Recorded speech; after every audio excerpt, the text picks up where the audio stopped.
오늘 말씀은 예수님이 가버나움 회당에서 가르쳤던 말씀입니다. 가버나움 회당은 그 갈릴리 호수가 이렇게 있으면 갈릴리 호수는 그 북쪽에서부터 남쪽으로 이렇게 길게 이렇게 이어진 요단강이 흘러가고 있는데 그 요단강 상류 지방에 북쪽에서부터 남쪽으로 이렇게 길게 이어진 큰 호수입니다. 거기에서 이제 가버나움은 그 북쪽에 그 갈릴리 호수 그 북쪽 지방 좌측으로 이렇게 서쪽으로 이렇게 위치하고 있는 그 저기 가버나움인데, 이 가버나움은 예수님이 그 가버나움에 가서 활동을 참 많이 하셨어요. 예수님이 고향이 갈릴리잖아요. 갈릴리도 이제 그 갈릴리 호수 북서쪽 그쪽인데 가버나움하고 그렇게 멀지 않아요. 그래서 이 가버나움에서 예수님이 그 활동을 참 많이 하셨는데, 그 가버나움 회당에 가셔서 그 회당은 그 예수님 당시에 회당은 그 유대인들은 그 예수님 오셨을 때 그 성전도 있었어요. 그 성전은 보통 1년에 3번만 가고, 하나님의 예루살렘에 있는 큰 성전에는 1년에 3번만 가고, 절기 때, 큰 절기 때 유월절하고 오순절하고 초막절 이렇게만 가고 나머지는 매 안식일에는 회당에서 모였어요. 나라가 이렇게 흩어져 있잖아요. 그런데 예루살렘 성전은 예루살렘만 있으니까 그 모든 곳에서 매주마다 올 수는 없고, 이제 회당에서 모이는데 유대인들은 그 성인 10명만 있으면 그 이 회당을 하나 세워가지고 그 사람들이 모여서 이제 우리처럼 교회에서 예배를 드리고 하는 이제 그런 그 환경에서 이제 예수님이 가버나움 회당에 이렇게 가서 말씀을 전해 준 겁니다. 우리가 성경을 읽다 보면 회당장이라는 말이 있다고 나오잖아요. 그 이제 조그마한 회당에 그 장이 있어가지고 그 회당장이 오늘날 이제 교회 목사님처럼 오늘 성경은 누가 읽습니다. 오늘 기도는 누가 합니다. 오늘 본문은 어디입니다. 그러면 이제 이 회당장이 다 그걸 정하는 거예요. 그래가지고 그 기도하는 사람들, 또 말씀 읽는 사람들, 봉사하는 사람들 이렇게 하고 거기서 이제 뭐 밥도 먹고 그랬고 이렇게 생활했어요. 근데 예수님이 이 가버나움 회당에 가가지고, 가버나움에 자주 가셨거든요. 성경에도 가버나움에 가서 활동한 기록들이 많이 있어요. 그래서 가버나움 회당에 가서 말씀하시는 내용 중에 있는데, 거기서 뭐라고 하냐면, 내가 진실로 너희에게 이르노니 인자의 살을 먹지 아니하고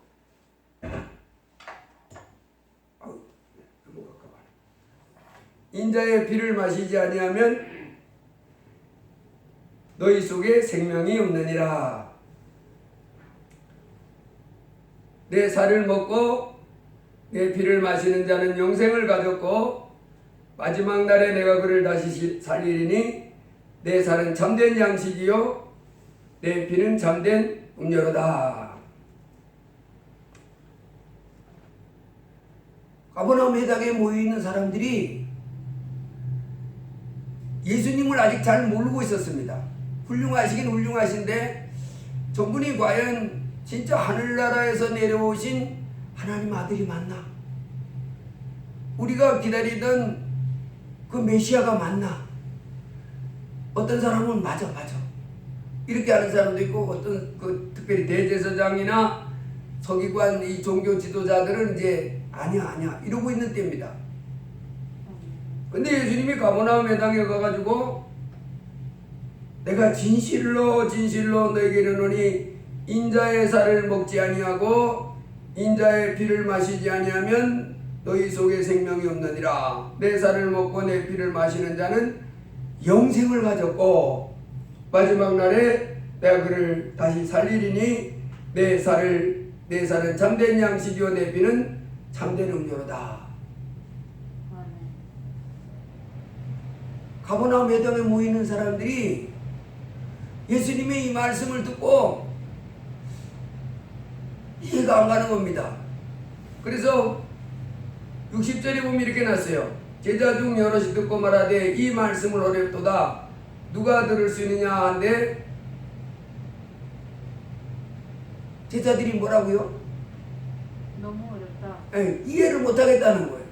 아니 예수님이 지금 강단 앞에 서가지고 뭘 먹으라고 그래요? 내 살과 피. 내 살을 먹으라는 거예요. 내 피를 마시라는 거예요. 그러면서 내 살은 참된 양식. 진짜 좋은 양식이요. 참된 양식이고 내 피는 참된 음료다. 이 말을 들은 가버나움 회당에 있는 사람들은 눈 껌뻑했을 거고 저분이 보통 분은 아닌 것 같은데 도무지 이해하지 못하는 얘기를 하는 것 같다. 제자들도 이 말씀을 어렵도다 누가 들을 수 있느냐 그러는 거예요. 못 알아듣겠다는 거예요.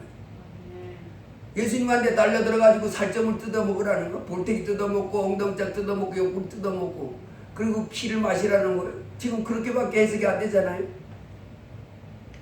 자, 그래서 이 예수님의 이 말씀이 가버나움 회당에서 하신 말씀이 오늘 이제 성경에 기록됐는데 이제 우리는 이 말씀을 밝히 이해하지요? 난 밝히 이해를 못하는데요. 나도 예수님 살점 뜯어먹으려고 생각하고 어떤 애가 그 매직 그걸 뚜껑을 공댕이다가 꼽으라 그랬더니 자기 공댕이다 꼽는 것처럼 예수님의 이 말씀을 듣고 뭔 말인지 몰라가지고 예수님한테 달려들어가지고 예수님 살 뜯어먹고 예수님 피 마시려고 이렇게 하는 사람이 있으면 안 됩니다. 그래서 오늘 이 말씀을 우리가 잘 이해하려면 예수님이 가버나움 회당에서 하신 이 말씀을 우리는 이해해야 돼요? 못해야 돼요? 깨달아야 됩니다. 여기서 바로 뭐랬냐면 내 살을 먹고 내 피를 마시는 자는 영생을 가졌고 반면에 내 살을 먹지 아니하고 내 피를 마시지 아니하면 너희 속에 생명이 없느니라 그랬으니까 우리는 예수님의 살을 예수의 피를 먹고 마셔서 반드시 뭘 해야 되겠어요? 영생을 가져야 되는 거지. 우리가 이 땅에 태어나서 영생을 못 갖고 죽으면요 그 사람 다 끝입니다. 아무것도 아니고 영생을 얻어야 돼 사람. 영원한 생명 천국에 들어가는 이 영원한 생명 영생을 가져야 되는데 오늘 예수님은 어떤 길이 영생을 얻는 길이라고 했어요? 예수님의 살을 먹고 예수님의 피를 마시는 자는 영생을 가졌고 반대로 예수님의 살을 먹지 아니하고 예수님의 피를 마시지 아니하면 영생이 없다. 너희 속에 생명이 없다.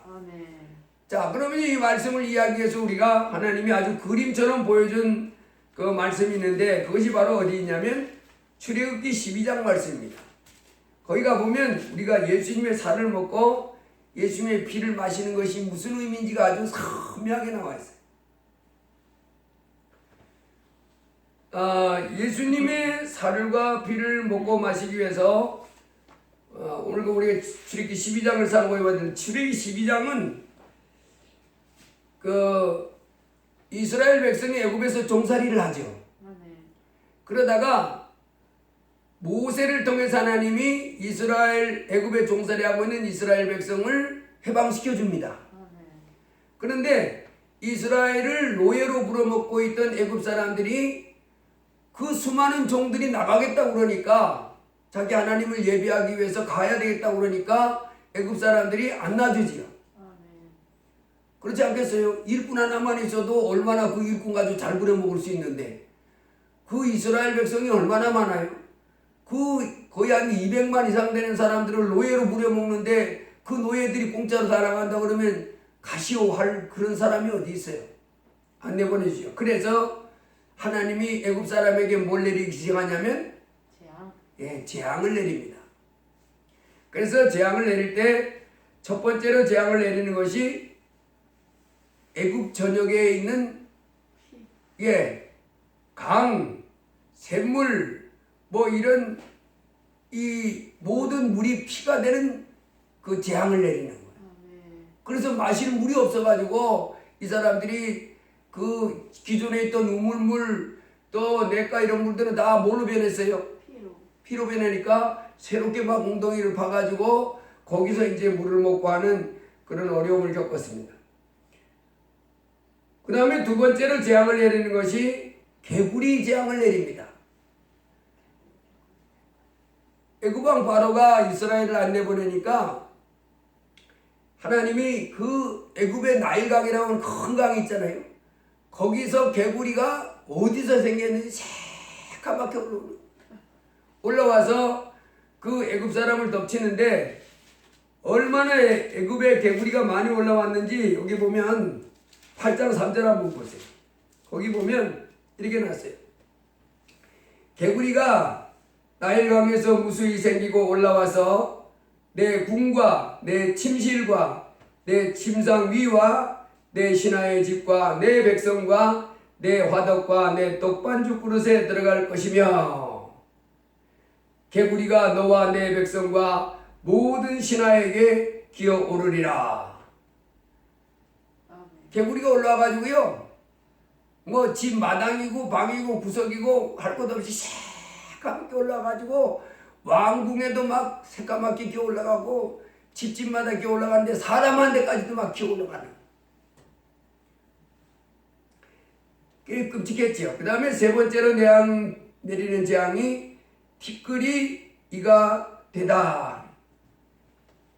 이 티끌을 잡아가지고 놀랬는데 여러분 요즘은 이가 뭔지 모르지. 근데 북한에는 아직도 이가 많다 그래요. 우리 겨울 되면 이 잡았어요. 이를 이렇게 이가 목욕을 안 해가지고 이 옷 사이에 이렇게 이가 있어요. 그거를 잡는 거예요. 근데 북한에는 요즘도 그걸 잡는데 이가 많아가지고. 근데 우리나라는 요즘은 이가 없잖아요. 그 이가 다 어디 간지 모르는데 우리 어렸을 때는 그 이 잡는 게 일입니다. 겨울에. 왜냐면 그놈이 이에 설설설설 기어다니니까 가려워. 이렇게 그 옷 사이에 이렇게 숨어 있다가 설설설설 기어다니고. 티끌이 이가 돼가지고 그 사람마다 이렇게 괴롭히는 재앙을 내리고, 그 다음에 네 번째 재앙으로 파리떼 재앙을 내립니다. 그 8장 21절에 보면 이렇게 났어요. 내가 만일 내 백성을 보내지 아니하면 내가 너와 내 신하와 내 백성과 집들에 파리떼를 보내리니 애굽 사람의 집집에 파리떼가 가득할 것이며 그들이 사는 땅에도 그러하리라. 그날에는 내 백성이 거주하는 고센 땅을 구별하여 그곳에는 파리가 없게 하리니. 여러분 진짜 파리떼는 어디에 모이냐면 가축이 있는 곳에 많이 모여요. 우리 강원도에 가면 강원도에 옛날에 소 키우고 그럴 때 집에 뭐가 많아요? 파리가 그렇게 많아요. 그래서 원래 가축이 있는 곳에는 돼지가 있거나 소가 있거나 이런 곳에는 파리가 아주 새까맣습니다. 히브리 민족들이 이 애굽에서 뭘 하면서 노예 생활을 했냐면 가축을 키웠어요.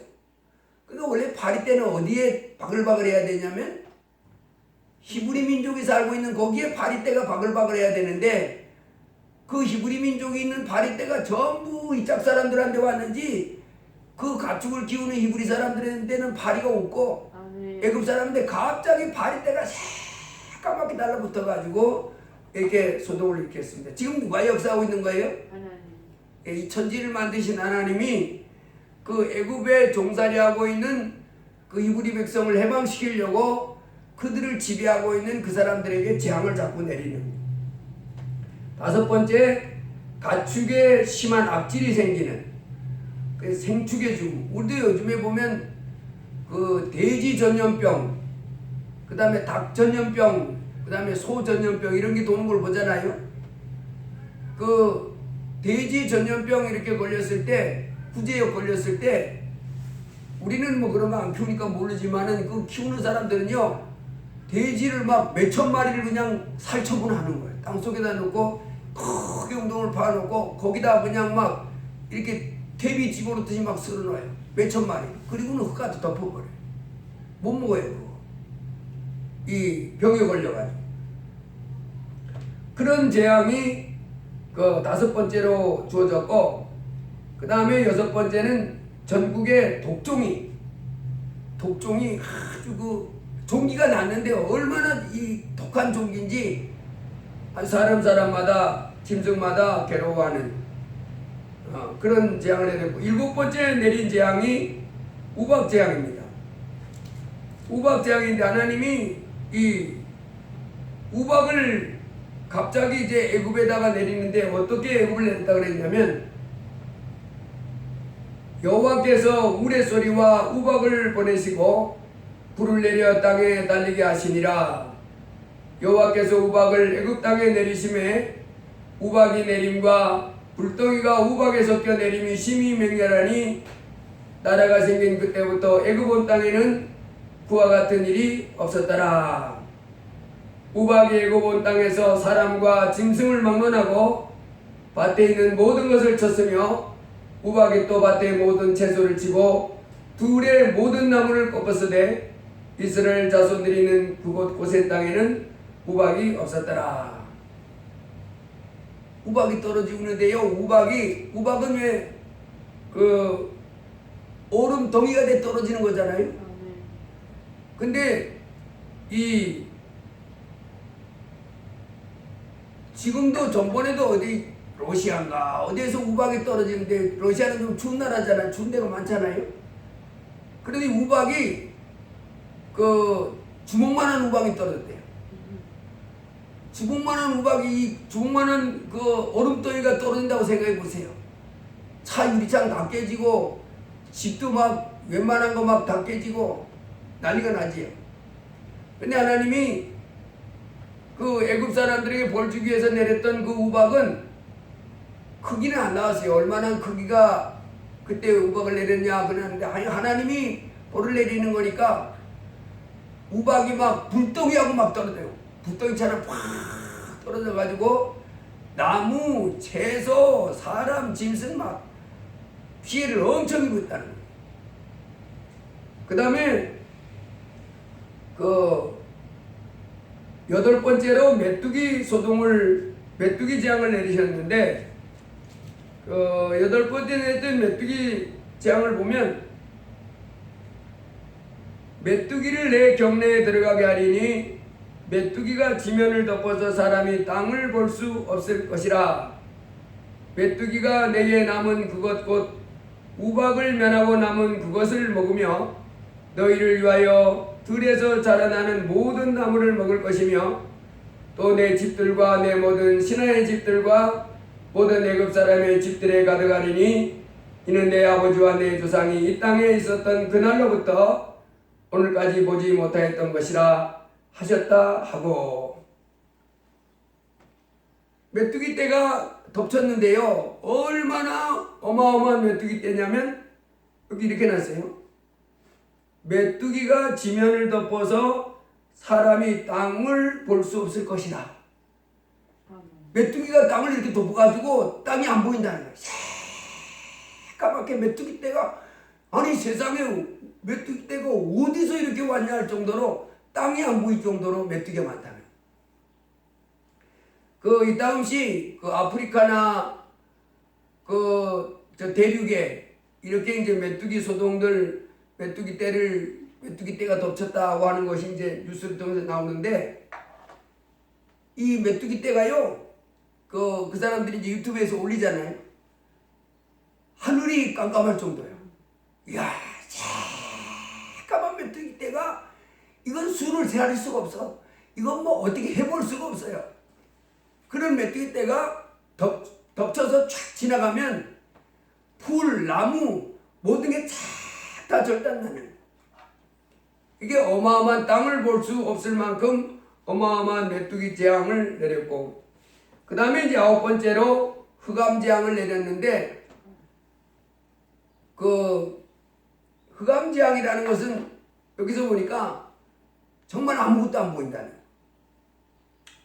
그 어떤 분이 그런 말을 하더라고요. 미국 가가지고 그 동굴 속을 탐험을 했는데 그 안내원이 그러더랍니다. 그 절대 흑암을 경험하게 해준다고. 그래서 아니 깜깜한 걸 많이 봤는데 무슨 절대 흑암이냐. 근데 여기 보통은 절대 흑암을 우리가 못 느낀답니다. 우리가 밤이 깜깜해도 그 별이 떠 있고 별 구름에 써 있어도 그래도 빛이 어느 정도는 조금 있다는 거예요.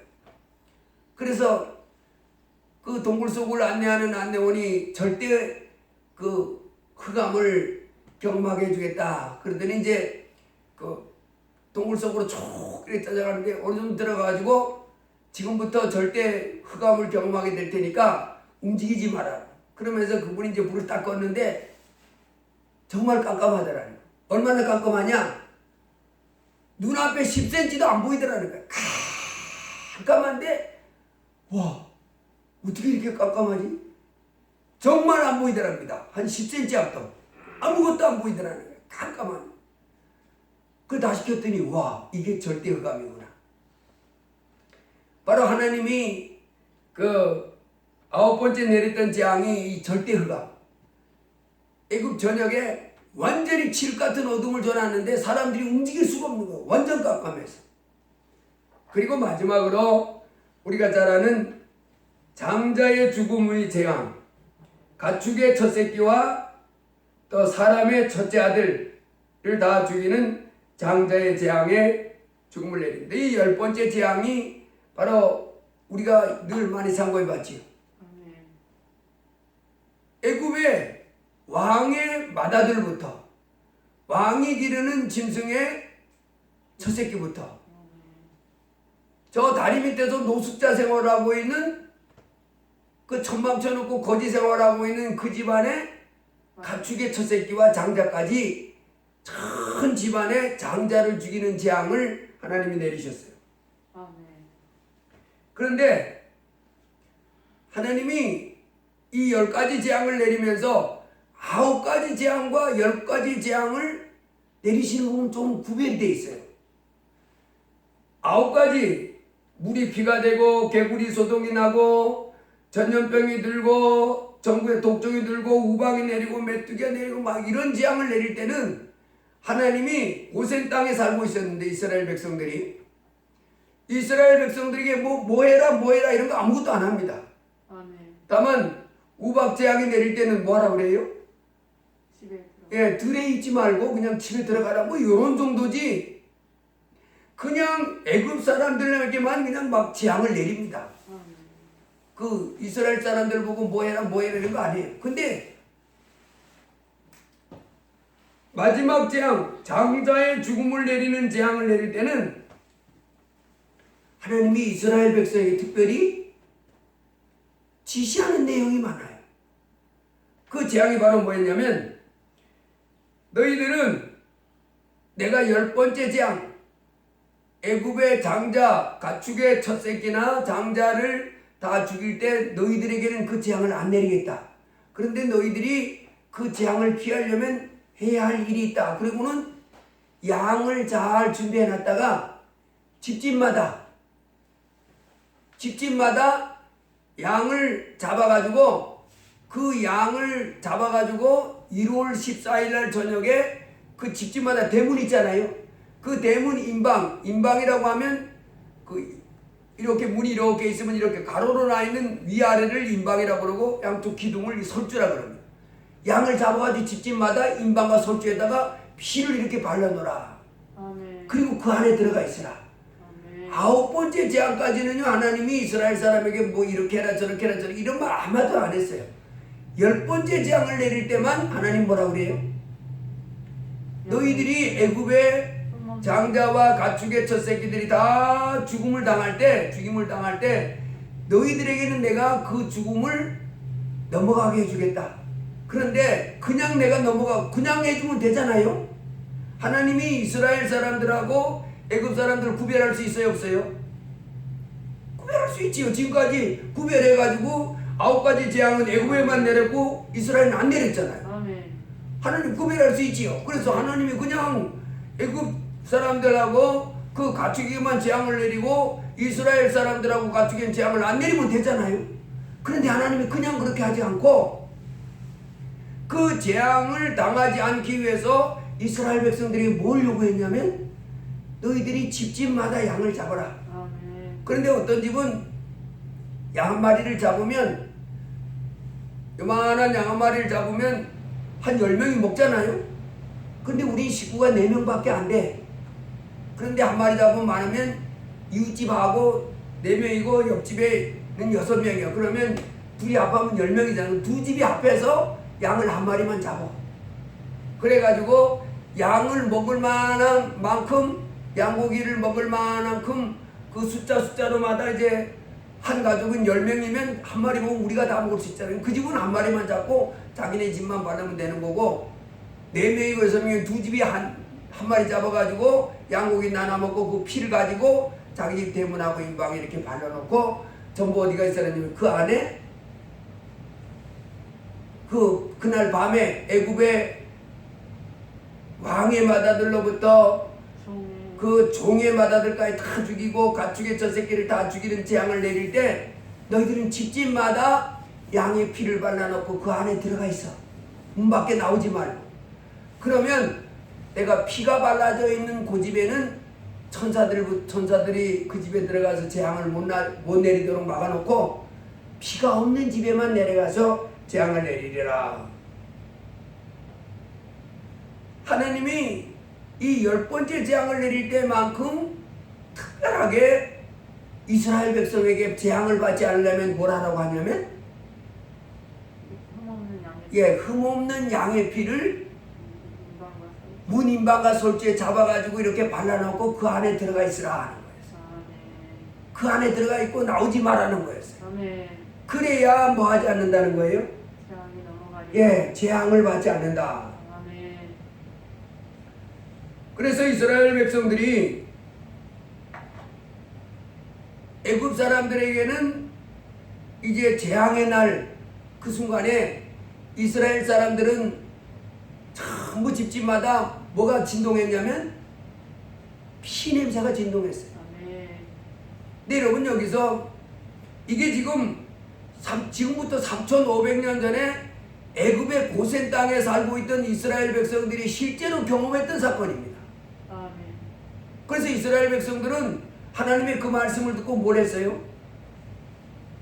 하나님의 그 10가지 재앙을 내릴 때 히브리 백성에게 너희는 그 재앙을 피하기 위해서 뭐 하라고 그랬어요?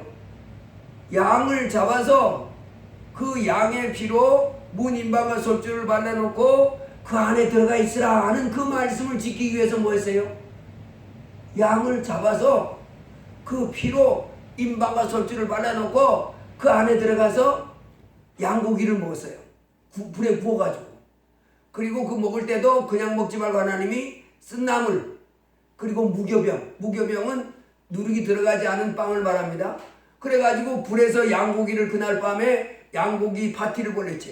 양고기를 불에 구워서 먹어서 쓴나물 쌉쌀한 쓴나물 해가지고 무교병하고 이렇게 먹으면서 그때 또 복장도 하나님이 가르쳤습니다. 허리에 허리띠를 바짝 졸라매고 신발을 신고 지팡이를 잡고 그리고 급히 먹어. 막 빨리 급히 먹어. 막 이렇게 하나님이 애굽에 내리는 재앙을 이스라엘 백성이 받지 않도록 재앙을 당하지 않도록 하기 위해서 내린 이 이스라엘 백성에게 주신 말씀 이 말씀을 지킨 사람들은 그날 재앙으로부터 어떻게 됐어요? 보호받았어요. 그래서 지금부터 3,500년 전에 고센 땅에는 양이 그날 수만 마리가 죽었는지 수천 마리가 죽었는지 모르겠어요. 1월 14일 날 밤에 해가 질 때 집집마다 뭐가 넘쳐나요? 피가 넘쳐나요. 그래서 이 사건이 지금부터 3,500년 전에 애굽에 살고 있던 이스라엘 백성들에게 실제로 있었던 사건입니다. 그래서 집집마다 사람마다 그날 1월 14일 저녁에는 준비했던 양을 잡아가지고 임방과 소주에다 피를 발라놓는 거예요. 근데 어떤 사람은 아니 우리 집 진지가 얼마 안 됐는데 아니 몰장한 이 대문에다가 왜 이렇게 시뻘건 피를 발라놓으라고 하는 거예요. 냄새도 고약하고. 그리고 안 받는 사람도 있을까요 없을까요? 내가 생각할 때는 없을 것 같아. 왜냐하면 하나님이 9가지 재앙을 내리는 걸 봤잖아요. 아멘. 9가지 내린 재앙을 봤는데 그 9가지 재앙을 내리는 걸 보고도 하나님 말씀을 거부하는 그런 미련한 사람은 없었을 것 같아. 집집마다 양을 잡아가지고 그 임방과 설주에 피를 발라놓고 그리고 이제 그 안에서 쓴나물 불에 구워서 양고기를 먹고 쓴나물을 무교분과 함께 먹으면서 허리띠 졸라매고 신발 신고 지팡이를 잡고 급히 뜯어먹던 그 사건이 오늘날 예수님의 살과 피를 먹는 이 말의 의미를 우리로 깨닫게 해주는 거예요. 아멘. 자, 우리가 여기서 이제 생각해 볼 것이 있습니다. 하나님이 9가지 재앙을 내릴 때는 이스라엘 백성이 뭘 요구 안 했잖아요. 아멘. 특히 우박 재앙 내릴 때만 이제 밖에 나가지 말고 빨리 들어가. 우박 맞으니까. 그렇게 했는데 10번째 재앙을 내릴 때는 이스라엘 백성에게 조건을 겁니다. 너희가 이렇게 해야 애굽 사람들이 받는 그 재앙으로부터 보호받을 수 있다 하는 거예요. 아멘. 다른 거는 그냥 일반적으로 보호해 줬잖아요. 애굽과 고센을 구별해 가지고 일방적으로 애굽에만 재앙을 내리고 이스라엘에게는 재앙을 안 내렸는데 10번째 재앙에서는 일방적으로 하나님이 그냥 그 애굽에만 재앙을 내리고 이스라엘이 안 내리고 그렇게 한 것이 아니라 이스라엘에게 조건을 제시하는 거예요. 이렇게 해라. 그래야 너희가 애굽 사람들이 받는 재앙으로부터 보호를 받게 된다. 아멘. 그래서 이스라엘 백성들이 실제로 그렇게 했어요. 양을 잡아서 임방과 솔지에 피 발라놓고 그 안에 들어가서 무교병과 쓴나물과 함께 이렇게 먹는, 그리고 그날부로 이제 해방되는 그런 역사 은혜를 체험했던 것이 우리가 출애굽기 12장을 통해서 배울 수 있었습니다. 자, 여기서 이제 우리가 겪게 될 것은 예수님이 가버나움 회당에서 내 살은 참된 양식이요 내 피는 참된 음료니까 이제 내 살을 먹고 내 피를 마시는 자는 뭐 했고요? 영생을 얻었고 아멘. 영생이 있고, 내 살을 먹지 아니하고 내 피를 마시지 않는 사람은 생명이 없다 이렇게 했잖아요. 아멘. 그러면 출애굽기 12장에 하나님이 이스라엘 백성이 애굽에서 나올 때 그 사건과 예수님의 이 말이 어떻게 연결되느냐 하는 거예요. 자, 거기서 중요한